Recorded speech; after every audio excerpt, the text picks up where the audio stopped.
The team news is here. It is the top of the table clash between Aberdeen and Celtic, and we've got the starting 11s for both teams. So let's dive straight into it. Casper Schmeichel, Johnston, Trusty, Scales, Valet, McGregor, Engels, Hatate, Kuhn, Maida, Kyogo. I mean, the front six, there's no issues for Celtic. Hell, in nets, there's no issues for Celtic. But Carter Vickers and Greg Taylor aren't in there. But if you've been listening, to any source of media over the past couple of weeks or whatever, you would have you would have known that Greg Taylor was not going to be a part of the squad. Obviously picked up an injury. Brendan Rodgers hinted at might have been ready for this game, but realistically he wasn't going to be ready for this game.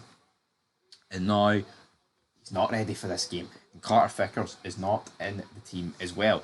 No spot on the bench. But before we move to the bench, I mean, if Aberdeen are ever going to go to Parkhead and win, as Dexter used to say, tonight's the night. It's going to happen again and again. Well, I don't know if Aberdeen are going to beat Celtic again and again, but tonight is the night. Today is the day. That's a weakened Celtic defence. We've seen a similar backline struggle against Falkirk, right? We saw that centre-back partnership between Scales and Trusty get ripped apart by Borussia Dortmund. We've seen Alex Valet have a pretty shite start to his Celtic career. Oh, but he set up a day to make it 6-0 against St Johnstone. Do we really care? Right? Do we really care at the end of the day about an assist? Because the guy doesn't appear to be that good at defending.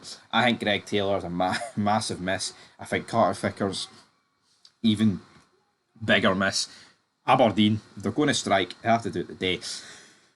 Into the bench though, we've got Sinsola, Palma, Adea, Yang, McGowan, Bernardo, Forrest, Ralston and Welsh. So, automatically with a few injuries at the back, the bench is looking weak for Celtic again.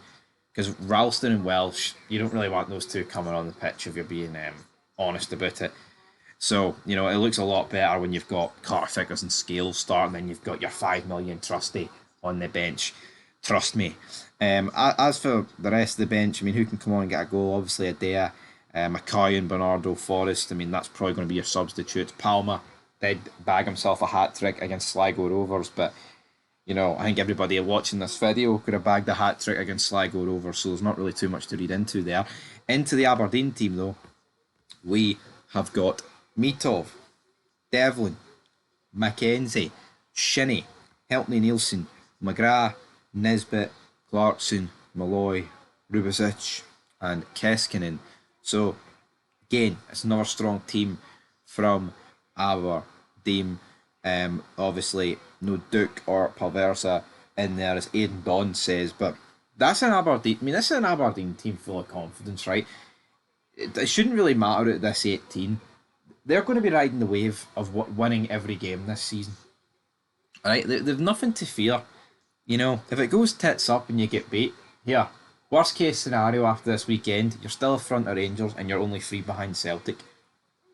Best case scenario, you could be 8 clear of Rangers and you could be 3 clear of Celtic. Alright, that's best case. But for me, I predict it 2-1. I look at these starting 11s. I see a back line for Aberdeen to punish.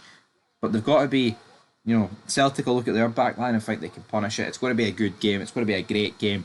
Really, really looking forward to it. And of course, it's one of 5 at 3. And it's going to be action-packed. So until next time, your thoughts down below. And peace.